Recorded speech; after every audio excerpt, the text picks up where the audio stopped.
लगन तुमसे लगा बैठे, जो होगा देखा जाएगा।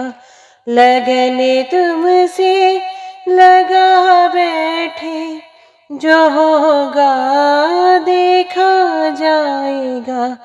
तुम्हें अपना बना बैठे, जो होगा देखा जाएगा। तुम्हें अपना बना बैठे, जो होगा देखा जाएगा। जय श्री कृष्णा। यज्ञ संपन्न करते समय कई प्रकार की बातों का ध्यान रखना होता है। यह है देश अर्थात स्थान, काल अर्थात समय, पृथक द्रव्य अर्थात विभिन्न सामग्रियां, मंत्र, स्तोत्र, तंत्र, अग्नि, ऋत्विज अर्थात यज्ञ संपन्न करने वाले देवता, यजमान अर्थात यज्ञ कराने वाला, कृतु अर्थात बलि तथा धर्म अर्थात विधियां। ये सब श्री कृष्ण को प्रसन्न करने के लिए है। ये श्रीमद् भागवत गीता में पुष्ट तथ्य है कि वे ही समस्त यज्ञों के भोक्ता हैं, क्योंकि वे ही प्रत्यक्ष रूप से श्री भगवान तथा परम सत्य हैं, जो हमारी इंद्रियों की अनुभूति के परे हैं। वे एक सामान्य बालक की भांति उपस्थित हैं, किंतु जो लोग अपने को शरीर मानते हैं, उनके लिए ये समझ पाना अत्यंत कठिन है। ये ब्राह्मण इस भौतिक शरीर की सारी सुविधाओं में रुचि रखने वाले थे और स्वर्ग में वास करने के इच्छुक थे। अतः श्री कृष्ण की स्थिति को समझ सकने में असमर्थ थे। जब बालकों ने देखा कि ये ब्राह्मण उनसे साधारण हाँ या ना में भी उत्तर नहीं दे रहे, तो वे उदास हो गए। तब वे भगवान श्री कृष्ण तथा बलराम के पास लौट आए और जो कुछ घटा था कह सुनाया। उनकी बातें सुनकर परम पुरुष हंसने लगे।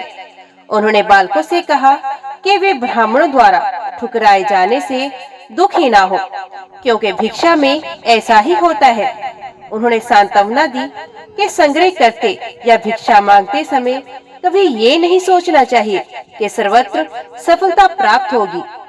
हो सकता है कुछ स्थानों में असफलता हाथ लगे, किंतु निराश होने की कोई बात नहीं। भगवान श्री कृष्ण ने उन बालकों से कहा कि पुण्य जाओ, किंतु इस बार उन याज्ञ के ब्राह्मणों की पत्नियों के पास जाना। उन्होंने ये भी बता दिया कि वे ब्राह्मण पत्नियां परम भक्त हैं, वे सदा हमारे चिंतन में लीन रहती हैं। अतः तुम लोग मेरा तथा बलराम का नाम लेकर उनसे भोजन मांगना। मुझे पूर्ण विश्वास है कि वे तुम्हें मनचाही भिक्षा देंगी। श्री कृष्ण की आज्ञा का पालन करते हुए सारे बालक तुरंत ब्राह्मण पत्नियों के पास गए। वे अपने घरों के भीतर बैठी थी। वे आभूषणों से अलंकृत थी। बालकों ने प्रणाम करते हुए कहा, माताओं, हमारा नमस्कार स्वीकार करें और हमारी बात सुने। आपको ज्ञात हो कि आपके निकट ही भगवान श्री कृष्ण तथा बलराम अपनी गायों के साथ आए हुए हैं और हम उनके आदेश से यहाँ आए हैं। हम सभी बहुत भूखे हैं, अतः हम आपके पास कुछ भोजन मांगने के लिए आए हैं। कृपा करके श्री कृष्ण, बलराम तथा हम सबके खाने के लिए कुछ दे दे। ये सुनते ही ब्राह्मण पत्नियां श्री कृष्ण तथा बलराम के लिए आतुर हो उठी। ये अविलंब प्रतिक्रिया स्वतः हुई। उन्हें श्री कृष्ण तथा बलराम की महत्ता बताने की आवश्यकता नहीं पड़ी। अपितु श्री कृष्ण तथा बलराम का नाम सुनते ही उन्हें देखने के लिए वे बेचैन हो उठी। श्री कृष्ण का निरंतर चिंतन करते रहने से वे सबसे बड़ा ध्यान कर रही थी। अतः सारी ब्राह्मण पत्नियां विभिन्न पात्रों में उत्तम उत्तम व्यंजन भरने में लग गई। यज्ञ संपन्न होने के कारण सारा भोजन अत्यंत स्वादिष्ट था। भोजन ले लेने के बाद वे अपने प्रिय पात्र श्री कृष्ण के पास जाने के लिए उसी तरह तैयार हो गई, जिस प्रकार नदियां समुद्र की ओर बहती हैं। वे ब्राह्मण पत्नियां दीर्घ काल से श्री कृष्ण को देखने के लिए आतुर थी। किंतु जब जब वे घर छोड़कर उनको देखने के लिए तैयार होती, तब तब उनके पति, पिता, पुत्र तथा संबंधी जाने से मना करते। किंतु इस बार वे मानी नहीं। जब भक्त श्री कृष्ण के प्रति आकृष्ट हो जाता है, तो वे शारीरिक बंधन की परवाह नहीं करता। अत वे स्त्रियां यमुना तटवर्ती वृंदावन के जंगल में गई, जो वनस्पति तथा नव विकसित लताओं तथा पुष्पों से हरा भरा था। उन्होंने जंगल में श्री कृष्ण तथा बलराम को अपने प्रिय संगियों सहित गाय चराते देखा। ब्राह्मण पत्नियों ने श्याम वर्णीय कृष्ण को स्वर्ण के समान चमचमाते वस्त्र पीताम्बर धारण किए देखा। वे फलमूलों की सुंदर माला पहने थे और सर पर मोर पंख लगाए थे। वे वृंदावन में पाए जाने वाले खनिजों का लेप किए हुए थे और नाटक मंडली के नृत्य कलाकार जैसे प्रतीत हो रहे थे। उन्होंने अपना एक हाथ अपने मित्र के कंधे पर रख रखा था और दूसरे हाथ में कमल का फूल लिए हुए थे। उनके कानों में कुमुदनी के फूल शोभित थे। वे तिलक लगाए थे और मोहक हंसी हंस रहे थे। ब्राह्मण पत्नियों ने उन श्री भगवान को स्वयं देखा, जिनके विषय में उन्होंने इतना सुन रखा था और जो उन्हें अत्यंत प्रिय थे तथा जिनके चिंतन में वे सदा खोई रहती थी। अब उन्होंने उनकी आंखों तथा मुख को प्रत्यक्ष देखा। उनकी आंखों में से होकर श्री कृष्ण उनके हृदय में बैठे जा रहे थे। उन्होंने जी भरकर श्री कृष्ण का आलिंगन किया, जिससे उनका वियोग जनित दुख तुरंत दूर हो गया। वे उन ऋषियों के तुल्य थी, जो अपने उन्नत ज्ञान के कारण परमेश्वर के साथ तदाकार हो जाते हैं। चूंकि परमात्मा जन जन के हृदय में विराजते हैं, अत भगवान श्री कृष्ण उनके मन की बात जान गए। वे अपने संबंधियों, पतियों, पिताओं, भाइयों के विरोध के बावजूद एवं समस्त गृह कार्यों को छोड़कर आई थी। वे अपने प्राण प्यारे को मात्र देखने आई थी। वास्तव में वे श्रीमद् भागवत गीता में श्री कृष्ण द्वारा दिए गए इस उपदेश का पालन कर रही थी कि मनुष्य को चाहिए कि सारे कर्म तथा धर्म त्याग कर उनकी शरण में जाएं। आज श्री कृष्ण ने हंसते हुए उनसे कहना प्रारंभ किया। यहाँ ये ध्यान देने की बात है कि जब श्री कृष्ण उनके हृदय में प्रविष्ट हो गए और उन्होंने जब श्री कृष्ण का आलिंगन किया और उनके साथ तादात्म्य अर्थात दिव्य आनंद का अनुभव किया, तो भी ना तो श्री कृष्ण का ना ही ब्राह्मण पत्नियों का अपना स्वरूप समाप्त हुआ। श्री भगवान तथा ब्राह्मण पत्नियों दोनों की ही व्यक्त अस्तित्व बना रहा। फिर भी उन्होंने एकात्मकता का अनुभव किया। जब कोई प्रेमी अपनी प्रेमिका को स्वात्म भाव का विचार किए बिना समर्पण कर देता है, तो ये एकात्मा कहलाती है। भगवान श्री चैतन्य ने अपने शिक्षाटक में हमें इस एकात्मकता का पाठ सिखाया है। श्री कृष्ण स्वे इच्छा से जो भी चाहे कर सकते हैं, किंतु भक्तों को उनकी इच्छाओं के साथ सदा एक रूप होना चाहिए। यही एकात्मकता ब्राह्मण पत्नियों द्वारा श्री कृष्ण के प्रेम में प्रदर्शित हुई। श्री कृष्ण ने उनका स्वागत इन शब्दों में किया।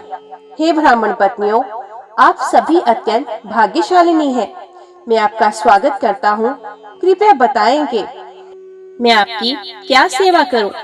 आप सारे बंधनों तथा परिवार, पिता, भाई और पति के व्यवधानों की अपेक्षा करके मेरे दर्शन के लिए यहाँ आई। यह उचित ही है।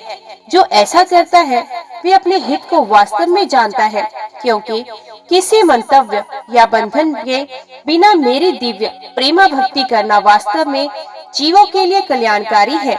श्री कृष्ण यहाँ इसकी पुष्टि करते हैं कि श्री भगवान के प्रति समर्पण करने बद्ध जीव उच्चतम सिद्ध अवस्था तक पहुँच सकता है। मनुष्य को चाहिए कि वे अन्य सारी जिम्मेदारियां त्याग दे। बद्ध जीवों के लिए श्री भगवान के प्रति पूर्ण समर्पण अत्यंत शुभ मंगलकारी मार्ग है, क्योंकि परमेश्वर ही प्रेम के परम लक्ष्य है। अंततः हर कोई श्री कृष्ण से अपने ज्ञान के विकास के अनुसार प्रेम करता है।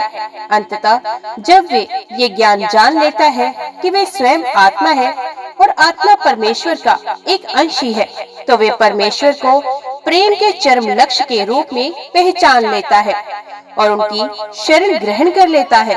ये शरणागत समर्पण बद्ध जीव के लिए शुभ मानी जाती है। हमें प्रिय लगने वाला हमारा जीवन, धन, धाम, पत्नी, संतान, घर, देश, समाज तथा सारा साथ समान सभी श्री भगवान के ही अंश हैं। वे प्रेम के केंद्र बिंदु हैं। वे अपने आप का हमारी विभिन्न परिस्थितियों के अनुसार तथा शारीरिक, मानसिक या आध्यात्मिक विस्तार करके हमें सारा आनंद प्रदान करते हैं। श्री कृष्ण ने कहा, हे ब्राह्मण पत्नियों, अब आप अपने घर जाएं। आप अपने को यज्ञ कर्मों में लगाएं और अपने पतियों तथा गृहस्थी की सेवाओं में लग जाएं, जिससे आपके पति आपसे प्रसन्न हो और उन्होंने जो यज्ञ प्रारंभ कर रखा है वे समुचित रुचि से संपन्न हो सके। आखिर आपके पति गृहस्थ हैं और आपके बिना वे अपने निर्धारित कार्यों को कैसे पूरा कर सकते हैं? उन ब्राह्मण पत्नियों ने उत्तर दिया, हे स्वामी, इस तरह का आदेश आपको शोभा नहीं देता। आपका शाश्वत वचन है कि आप अपने भक्तों की सदैव रक्षा करेंगे। अब आप इस वचन को पूरा कीजिए। जो भी आपके पास आकर आत्म समर्पण करता है वे संसार के बद्ध जीवन में फिर से नहीं लौटता। हमें आशा है कि आप अपने वचन को पूरा करेंगे। हमने आपके उन चरण कमलों में आत्म समर्पण किया है जो तुलसी दल में आवृत हैं। अतः हम फिर से अपने तथा कथित संबंधियों, मित्रों तथा समाज के बीच लौटना और आपके चरण कमलों की शरण छोड़ना नहीं चाह रही। और हम घर जाकर करेंगे ही क्या? हमारे पति, पिता, भाई, पुत्र, माता तथा मित्र हमें घर पर पुण्य स्वीकार नहीं करेंगे, क्योंकि हमने उन सबों को पहले ही त्याग रखा है। अतः हमारे पास अब कोई सहारा नहीं। अतः आप कृपा करके हमें घर जाने के लिए ना कहें, अपितु अपने चरण कमलों में ही बने रहने की व्यवस्था करें, जिससे हम आपके संरक्षण में निरंतर रह सके। श्री भगवान ने उत्तर दिया, हे ब्राह्मण पत्नियों, आप आश्वस्त रहें कि घर लौटने पर ना तो आपके पति आपकी उपेक्षा करेंगे और न आपके भाई, पुत्र या पिता आपको ग्रहण करने से इनकार करेंगे। चूँकि आप सब मेरे शुद्ध भक्त हैं, अत न केवल आपके संबंधी अपितु सामान्य जन तथा देवता तक आपसे प्रसन्न होंगे। श्री कृष्ण जन जन के हृदय में परमात्मा रूप में स्थित हैं। अतः यदि कोई भगवान श्री कृष्ण का शुद्ध भक्त बन जाता है तो वे सबों का प्रिय बन जाता है। श्री कृष्ण का शुद्ध भक्त किसी के प्रति शत्रु भाव नहीं रखता। ना ही कोई भी समझदार पुरुष शुद्ध भक्त का शत्रु हो सकता है। श्री कृष्ण ने आगे कहा, मेरे लिए दिव्य प्रेम शारीरिक संबंधों पर निर्भर नहीं करता, अपितु जिस किसी का भी मन निरंतर मुझ में लीन रहता है वे मेरे सानिध्य के लिए शीघ्र ही मेरे पास आएगा। श्री भगवान द्वारा उपदेश दिए जाने के बाद वे सब अपने अपने पतियों के घर चली गई। अपनी पत्नियों के घर वापस आने से प्रसन्न ब्राह्मणों ने शास्त्रोमोदित विधि से साथ साथ बैठकर यज्ञ पूरा किया। वैदिक नियम के अनुसार सारे धार्मिक अनुष्ठान पति तथा पत्नी द्वारा साथ साथ संपन्न किए जाने चाहिए। जब ब्राह्मण पत्नियां वापस आ गई तो यज्ञ अधिक अच्छी तरह संपन्न हुआ। किंतु एक ब्राह्मण पत्नी जिसे श्री कृष्ण को देखने जाने से बलपूर्वक रोक लिया गया था, श्री भगवान के शारीरिक स्वरूप के विषय में सुनकर उनका स्मरण करने लगी और उनके चिंतन में पूर्णतया लीन होकर उसने प्रकृति नियमों से बद्ध अपने भौतिक शरीर का परित्याग कर दिया। ब्राह्मण पत्नियों के जाने के पश्चात श्री गोविंद तथा उनके ग्वाल मित्रों ने उनके द्वारा प्रदत्त भोजन का आनंद लिया। इस प्रकार नित्य प्रसन्न रहने वाले भगवान श्री गोविंद एक सामान्य मनुष्य के रूप में प्रकट होकर सामान्य व्यक्तियों को कृष्ण चेतना की ओर आकृष्ट करने के लिए अपनी दिव्य लीलाएं प्रकट करते रहे। उन्होंने अपने शब्दों तथा सौंदर्य की ओर समस्त गायों, ग्वालों तथा वृंदावन की बालाओं को आकृष्ट किया और सबने मिलकर श्री भगवान की लीलाओं का आनंद लूटा। श्री कृष्ण के पास से अपनी पत्नियों के वापस लौट आने पर यज्ञ में संलग्न ब्राह्मण श्री भगवान को भोजन देने से इनकार करने के पाप कर्म हेतु पश्चाताप करने लगे। अंत में उन्हें अपनी नादानी समझ में आ गई। उन्होंने वैदिक अनुष्ठानों में व्यस्त रहने के कारण उन श्री भगवान की उपेक्षा की थी, जिन्होंने सामान्य पुरुष की भांति प्रकट होकर कुछ भोजन मांगा था। अपनी अपनी पत्नियों की श्रद्धा भक्ति देखकर वे अपने आप को कोसने लगे। उन्हें पश्चाताप था कि यद्यपि उनकी पत्नियां शुद्ध भक्ति के पद को प्राप्त थी, किंतु वे स्वयं लेश मात्र ना समझ पाए कि परमात्मा से किस तरह प्रेम करना चाहिए और किस तरह उनके दिव्य प्रेम भक्ति करनी चाहिए। वे परस्पर बातें करने लगे। हमारा ब्राह्मण रूप में जन्म लेना धिक्कार है। वैदिक साहित्य के हमारे सारे ज्ञान को धिक्कार है। हमारे यज्ञ करने तथा सारे विधि विधानों के पालने को धिक्कार है। हमारे कुल को धिक्कार है। हमारे द्वारा शास्त्रों के अनुसार अनुष्ठान संपन्न करने की पटु सेवा को धिक्कार है। हम सबको धिक्कार है, क्योंकि हमने उस श्री भगवान के प्रति प्रेमा भक्ति विकसित नहीं की, जो मन, शरीर तथा इंद्रियों के परे है। वैदिक अनुष्ठानों में पटु विद्वान ब्राह्मणों का शोक उचित ही था, क्योंकि कृष्ण भावनामृत उत्पन्न किए बिना समस्त धार्मिक कृत्यों को करना समय तथा शक्ति का अपव्यय मात्र है। वे परस्पर बातें करते रहे। श्री कृष्ण की बहरंगी शक्ति इतनी प्रबल है कि वे बड़े से बड़े योगी में भी मोह उत्पन्न कर सकती है। यद्यपि हम पटु ब्राह्मण मानव समाज के अन्य सभी वर्गों के शिक्षक माने जाते हैं, किंतु इस बहरंगी शक्ति द्वारा हम भी मोहित हुए हैं। जरा इन स्त्रियों को तो देखिए कि वे कितनी भाग्यशाली हैं, जिन्होंने भगवान श्री कृष्ण के प्रति अपना जीवन समर्पित कर दिया है, और जो किसी दूसरे के लिए कठिन होता है उसे आसानी से कर दिखाया है। उन्होंने अपने पारिवारिक संबंध को त्याग दिया है, जो अंधकूप के सदृश हैं, जिससे भौतिक कष्ट बढ़ते ही जाते हैं। स्त्रियां सामान्य सरल हृदय होने के कारण शीघ्र ही कृष्ण भावना अमृत ग्रहण कर लेती हैं, और जब उनमें श्री कृष्ण के प्रति प्रेम उत्पन्न हो जाता है तो उन्हें उस माया के चंगुल से मुक्ति प्राप्त हो जाती है, जिसे तथाकथित बुद्धिमान तथा विद्वान पुरुष भी कठिनाई से छूट पाते हैं। वैदिक आदेश अनुसार स्त्रियों को न तो उपनयन संस्कार द्वारा दीक्षा ग्रहण करने, न गुरु के आश्रम में ब्रह्मचारिणी के रूप में रहने की अनुमति है, न ही उन्हें अनुशासनिक विधि विधानों का अनुसरण करने दिया जाता है, और न वे दर्शन या आत्म साक्षात्कार के विषय में चर्चा करने में पटु होती है। प्रकृति से वे अत्यंत शुद्ध नहीं होती, न वे शुभ कार्यों के प्रति आसक्त रहती हैं। अतः ये कितनी विचित्र बात है कि उन्होंने योगेश्वर श्री कृष्ण के प्रति दिव्य प्रेम उत्पन्न कर लिया है। उन्होंने श्री कृष्ण के प्रति दृढ़ श्रद्धा तथा भक्ति में हम सबको पछाड़ दिया है। यद्यपि हमें समस्त संस्कारों में निष्णात समझा जाता है, किंतु भौतिक जीवन के प्रति अत्यधिक आसक्त रहने के कारण हम ये नहीं जान पाए कि वास्तव में उनका लक्ष्य क्या है, क्योंकि हम भौतिक जीवन के प्रति अत्यधिक आसक्त हैं। यद्यपि ग्वाल बालों ने हमें श्री कृष्ण तथा बलराम की याद दिलाई थी, किंतु हमने उनकी उपेक्षा की। हम अब समझ पाए हैं कि ये श्री भगवान की हम पर कृपा करने की युक्ति थी, जिसे उन्होंने हमसे भिक्षा मांगने के लिए अपने मित्रों को भेजा था। अन्यथा उन्हें भेजने की क्या आवश्यकता थी? वे तो इच्छा मात्र से उनकी भूख वहीं और उसी समय बुझा सकते थे। यदि कोई श्री कृष्ण की आत्मनिर्भरता को इसलिए अस्वीकार करता है कि वे जीवन यापन के लिए गाय चराते थे, अथवा कोई इस पर संदेह करे कि वे सचमुच भूखे थे और उन्हें भोजन की आवश्यकता न होने पर संदेह व्यक्त करे, तो उसे ये जान लेना चाहिए कि लक्ष्मी जी उनकी सेवा में निरंतर लगी रहती हैं। इस तरह लक्ष्मी जी अपनी चंचलता का बुरा स्वभाव छोड़ सकती हैं। ब्रह्म संहिता जैसे वैदिक शास्त्रों में कहा गया है कि श्री कृष्ण के धाम में न केवल लक्ष्मी जी अपितु कई सहस्त्र देवियां आदर सहित उनकी सेवा करती हैं। अतः ये सोचना कोरा भ्रम होगा कि श्री कृष्ण ने ब्राह्मणों से भोजन की भिक्षा मांगी। ये तो वस्तुत उनकी शिक्षा, उनकी लीला थी कि वे ब्राह्मण अनुष्ठानों में लगने की बजाय उनकी शुद्ध भक्ति को किस तरह स्वीकार करें। वैदिक यज्ञादि की सामग्री, द्रव्य, उपयुक्त स्थान उपयुक्त समय अनुष्ठान करने की विविध पात्र, वैदिक स्तुतियाँ, ऋत्विज, अग्नि देवता, यजमान तथा धर्म, ये सब श्री कृष्ण को समझने के लिए हैं, क्योंकि श्री कृष्ण श्री भगवान है।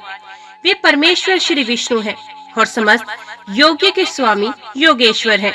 ब्राह्मणों ने कहा, चूंकि वे यदुकुल में बालक रूप में प्रकट हुए हैं, अतः हम अज्ञानवश ये नहीं समझ पाए कि वे श्री भगवान हैं, किंतु साथ ही हमें गर्व हो कि हमें इतनी महान पत्नियां मिली हैं कि वे हमारे कठोर विरोध की श्रृंखलाओं से ना बंधकर श्री भगवान के प्रति शुद्ध भक्ति भाव उत्पन्न कर सकी हैं। अतः हम श्री भगवान के चरण कमलों को सादर नमस्कार करते हैं, जिनकी माया के अधीन हम सकाम कर्मों में लगे हुए हैं।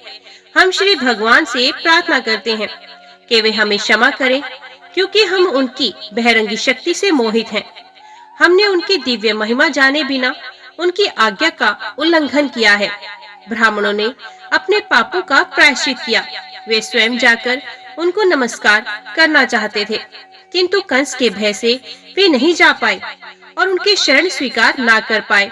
दूसरे शब्दों में, जब तक भक्ति के द्वारा शुद्ध ना हो लिया जाए, तब तक श्री भगवान के शरण में जाना बहुत कठिन है। विद्वान ब्राह्मण तथा उनकी पत्नियां इसका जीता जागता उदाहरण है। ब्राह्मणों की पत्नियों ने शुद्ध भक्ति से प्रेरित होने के कारण किसी प्रकार के विरोध की परवाह नहीं की और वे तुरंत श्री कृष्ण के पास पहुंच गई। किंतु श्री भगवान की सर्वोच्चता से अनजान होने तथा पश्चाताप करने पर भी वे ब्राह्मण राजा कंस से तब भी भयभीत थे, क्योंकि वे कर्मों में अत्यधिक लिप्त थे। जब श्री कृष्ण तथा बलराम वैदिक यज्ञों को संपन्न करने वाले ब्राह्मणों से बातें करने में व्यस्त थे, तो उन्होंने ये भी देखा कि स्वर्ग के राजा तथा वर्षा के लिए उत्तरदायी इंद्र को प्रसन्न करने के लिए सारे ग्वाले एक वैसे ही यज्ञ की तैयारी कर रहे थे, जैसा कि श्री चैतन्य चरित्रामृत में कहा गया है कि कृष्ण भक्त का ये दृढ़ विश्वास है कि यदि वे केवल कृष्ण भावना अमृत तथा श्री कृष्ण की दिव्य प्रेम भक्ति में लगा रहे, तो वे अन्य समस्त ऋणों से मुक्त हो जाता है। श्री कृष्ण के विशुद्ध भक्त को वेदों द्वारा बताए गए किसी अनुष्ठान को नहीं करना होता, न ही उसे किसी देवता की पूजा करनी होती है। कृष्ण भक्त होने से ये मान लिया जाता है कि उसने सारे वैदिक अनुष्ठान या देवताओं की पूजा संपन्न कर ली है। वैदिक अनुष्ठान करने से या देवताओं की पूजा करने से ही कृष्ण भक्ति उत्पन्न नहीं हो जाती, बल्कि ये समझ लेना चाहिए कि जो श्री भगवान की सेवा में पूर्ण रूपेण लगा रहता है, वे पहले से सारे वैदिक आदेशों को पूरा किए रहता है। श्री कृष्ण अपने भक्तों द्वारा ऐसे सारे कार्य बंद करवाने के लिए अपनी उपस्थिति में वृंदावन में अनन्य भक्ति स्थापित कर देना चाहते थे। सर्वज्ञ श्री कृष्ण को ज्ञात था कि सारे ग्वाले इंद्र यज्ञ की तैयारी कर रहे हैं, किंतु शिष्टाचारवश उन्होंने अत्यंत विनय से तथा आदर पूर्वक नंद महाराज तथा अन्य गुरुजनों से इसके संबंध में पूछना प्रारंभ कर दिया। श्री कृष्ण ने अपने पिता से पूछा, हे पिताजी, विशाल यज्ञ के लिए ये सारा प्रबंध क्यों हो रहा है? इस यज्ञ का क्या फल है और ये किसके निमित्त है? ये किस तरह संपन्न होता है? कृपा करके मुझे बताएं, क्योंकि मैं इसका उद्देश्य जानने का इच्छुक हूँ। उनके इस पूछताछ पर उनके पिता नंद महाराज ये सोचकर मौन बने रहे कि ये तरुण बालक यज्ञ संपन्न करने की गुत्थियों को नहीं समझ सकेगा। किंतु श्री कृष्ण ने हठ किया, हे पिता, उदार तथा संत पुरुषों के लिए कुछ भी गोपनीय नहीं होता। वे किसी को भी ना तो मित्र मानते हैं और ना ही शत्रु, ना ही तटस्थ, क्योंकि वे सभी के प्रति सदैव उदार होते हैं। यहाँ तक कि जो लोग इतने उदार नहीं होते, वे भी अपने परिवार के सदस्यों तथा मित्रों से कुछ नहीं छिपाते। हाँ, जो लोग शत्रुता रखते हैं, उनसे गोपनीयता बरती जा सकती है। अतः आप मुझसे कुछ भी गोपनीय ना रखें। सारे के सारे मनुष्य सकाम कर्म में लगे रहते हैं। इनमें से कुछ जानते रहते हैं कि ये कर्म क्या है और उन्हें फल का भी पता रहता है। कुछ लोग ऐसे हैं जो उद्देश्य या फल को जाने बिना कर्म करते हैं। जो व्यक्ति पूरी समझ के साथ कर्म करता है, उसे पूरा फल मिलता है, और जो बिना जाने ऐसा करता है उसे पूरा फल नहीं मिलता। अतः आप मुझे इस यज्ञ का प्रयोजन बता दें जिसे आप करने जा रहे हैं। क्या ये वैदिक आदेश अनुसार है या ये केवल लौकिक उत्सव है? कृपा करके मुझे इस यज्ञ के विषय में विस्तार से बताएं। श्री कृष्ण से ये प्रश्न सुनकर महाराज नंद ने उत्तर दिया, मेरे बेटे, ये उत्सव न्यूनाधिक परंपरागत है। चूंकि वर्षा राजा इंद्र की कृपा से होती है और बादल उसके प्रतिनिधि हैं। चूंकि हमारे जीवन के लिए जल अत्यंत महत्वपूर्ण है, अतः हमें वर्षा के नियामक महाराज इंद्र के प्रति कुछ कृतज्ञता प्रकट करनी चाहिए। अतः हम राजा इंद्र को प्रसन्न करने का प्रबंध कर रहे हैं, क्योंकि उसने कृषि कर्मों को सफल बनाने के लिए ही बादलों को प्रचुर वर्षा करने के लिए भेजा है। जल अत्यंत आवश्यक है। जल के बिना ना तो हम जोत बो सकते हैं, न अन्न उत्पन्न कर सकते हैं। यदि वर्षा ना हो तो हम जीवित नहीं रह सकते। ये वर्षा धर्म, अर्थ तथा मोक्ष के लिए आवश्यक है। अतः हमें परंपरागत उत्सवों को छोड़ना नहीं चाहिए। यदि कोई काम, लोभ या भय के कारण इनका परित्याग करता है तो ये उसे शोभा नहीं देता। इसे सुनकर भगवान श्री कृष्ण अपने पिता तथा वृंदावन के समस्त प्रौढ़ ग्वालों के समक्ष इस प्रकार बोले, जिसे स्वर्ग का राजा इंद्र अत्यंत कुपित हो जाए। उन्होंने सुझाया कि ये इन यज्ञ बंद कर दिया जाए। इंद्र को प्रसन्न करने वाले इस यज्ञ का निषेध करने के दो कारण थे। पहला, जैसा कि श्रीमद् भागवत गीता में कहा गया है, किसी भौतिक उन्नति के लिए देवताओं की पूजा करना व्यर्थ है। देवताओं की पूजा से प्राप्त होने वाले सारे फल क्षणिक होते हैं और केवल अल्प यज्ञ भी ऐसे क्षणिक फलों में रुचि रखते हैं। दूसरा, देवताओं की पूजा से जो भी क्षणिक फल प्राप्त होता है उसकी वस्तुत श्री भगवान की कृपा से प्राप्त होती है।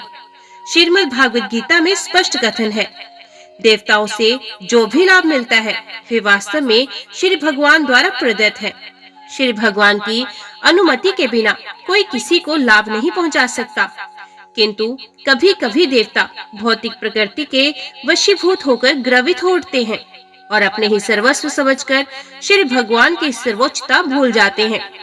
श्रीमद् भागवत में स्पष्ट उल्लेख है कि इस प्रसंग में तो श्री कृष्ण राजा इंद्र को कुपित करना चाहते थे। श्री कृष्ण का अवतार असुरों के विनाश तथा भक्तों की रक्षा के लिए हुआ था। इंद्र निश्चित रूप से भक्त था, असुर नहीं, किंतु उसे अभिमान था, इसलिए श्री कृष्ण उसे पाठ पढ़ाना चाहते थे। इसके लिए सर्वप्रथम उन्होंने इंद्र को कुपित करने के लिए वृंदावन में ग्वालों द्वारा की जाने वाली इंद्र पूजा बंद करा दी। इस उद्देश्य से श्री कृष्ण इस प्रकार बातें करने लगे मानो वे नास्तिक हो और कर्म मीमांसा दर्शन के समर्थक हो। इस दर्शन के समर्थक श्री भगवान की सर्वोच्चता को स्वीकार नहीं करते। वे ये तर्क प्रस्तुत करते हैं कि यदि कोई अच्छा कार्य करता है तो उसका फल अवश्य प्राप्त होगा। उनके मत से यदि मनुष्य को उसके कर्मों का फल देने वाला ईश्वर विद्यमान भी हो तो उसके पूजन की कोई आवश्यकता नहीं, क्योंकि जब तक मनुष्य कर्म नहीं करता तब तक वे कोई फल नहीं दे सकता। उनका कहना है कि देवता या ईश्वर की पूजा करने के बजाय मनुष्य को चाहिए कि अपने कर्तव्यों की ओर ध्यान दे और इस प्रकार अवश्य ही अच्छा फल प्राप्त होगा। भगवान श्री कृष्ण अपने पिता से कर्म मीमांसा दर्शन के इन्हीं सिद्धांतों के अनुसार बातें करने लगे। उन्होंने कहा, हे पिता, मेरे विचार से अपने कृषि कार्यों की सफलता के लिए आपको किसी भी देवता को पूजने की आवश्यकता नहीं। प्रत्येक जीव अपने पूर्व कर्म के अनुसार उत्पन्न होता है और वर्तमान कर्म के फल को साथ लेकर इस जीवन को त्याग देता है। प्रत्येक जीव अपने पूर्व कर्मों के अनुसार विविध योनियों में जन्म ग्रहण करता है और इस जीवन में जैसा कर्म करता है उसी के अनुसार अगला जन्म पाता है। विभिन्न प्रकार के भौतिक सुख तथा दुख, लाभ तथा हानि भिन्न भिन्न प्रकार के कर्मों के प्रतिफल हैं, जो पूर्व जन्म में या इस जन्म में किए जा चुके हैं।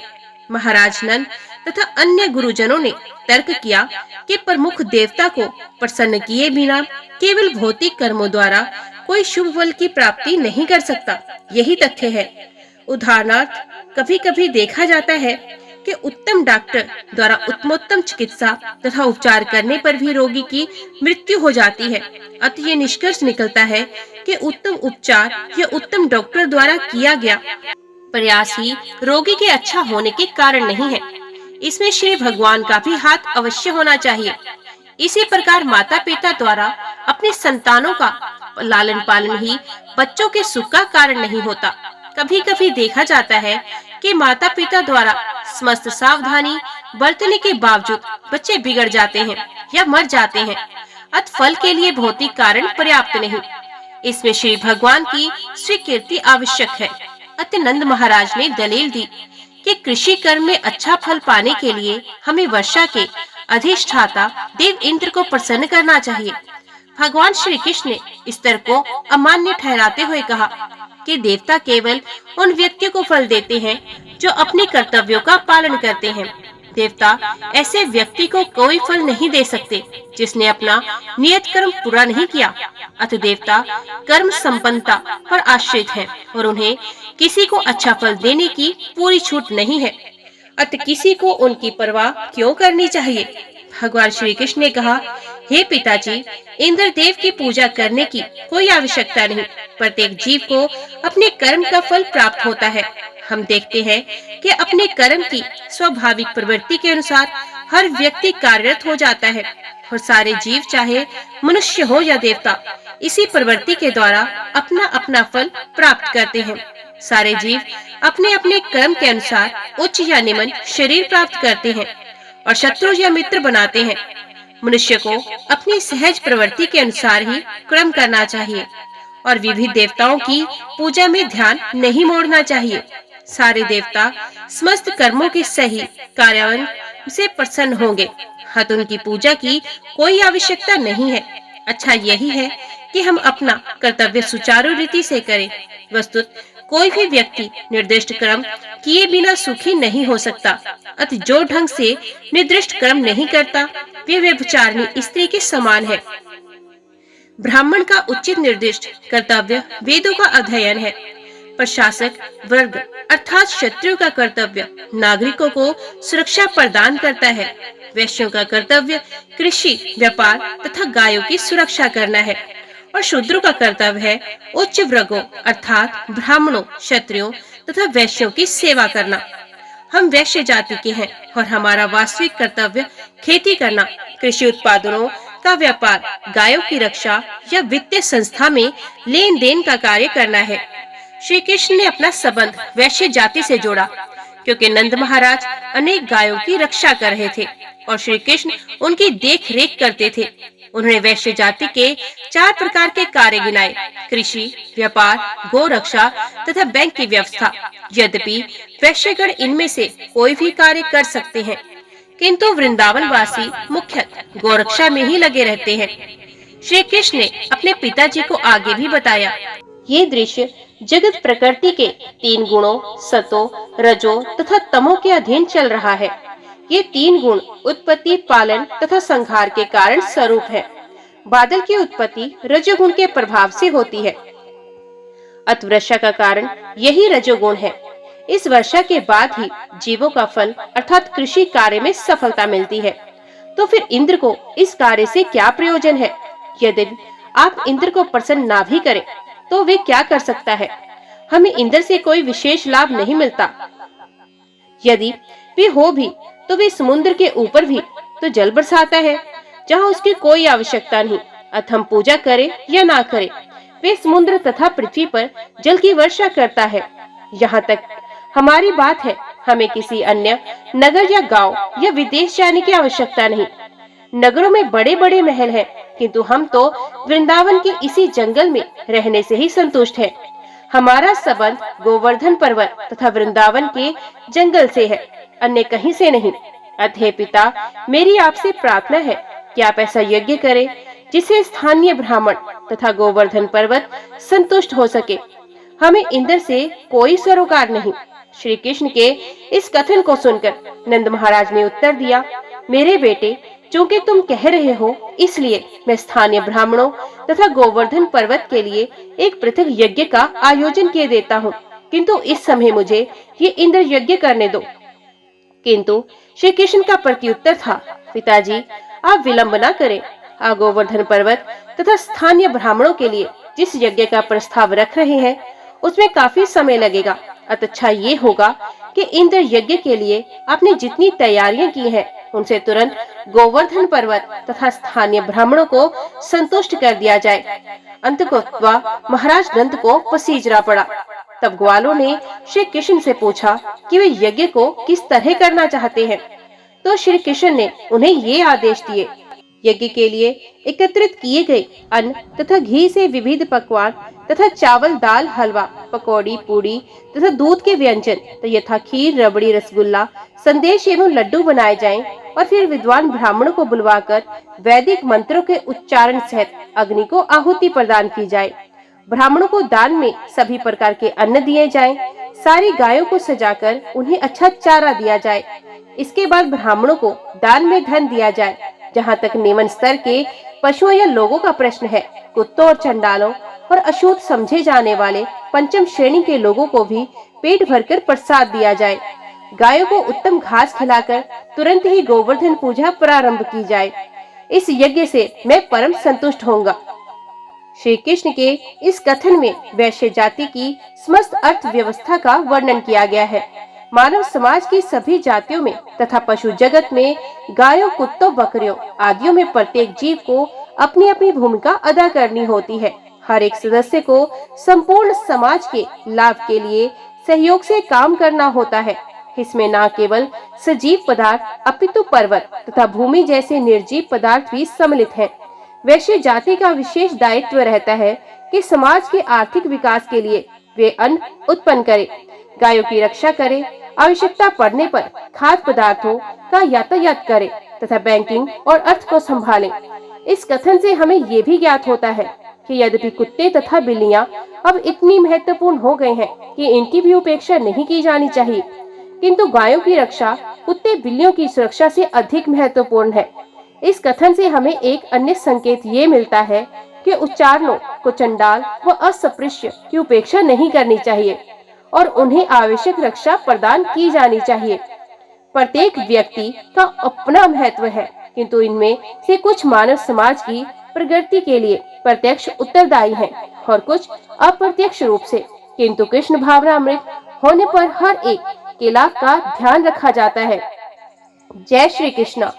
आज की वीडियो में इतना ही। उम्मीद करती हूँ वीडियो आपको पसंद आई होगी। वीडियो पसंद आई हो तो वीडियो को लाइक और चैनल को सब्सक्राइब जरूर कीजिएगा। जय श्री कृष्ण लिखकर कमेंट बॉक्स में अपनी हाजिरी और अपने सुझाव देना ना भूलिएगा। तो मिलते हैं अगली कथा अगले अध्याय के साथ। तब तक के लिए देखते व सुनते रहिए। जय मां कंजक, जय माता दी।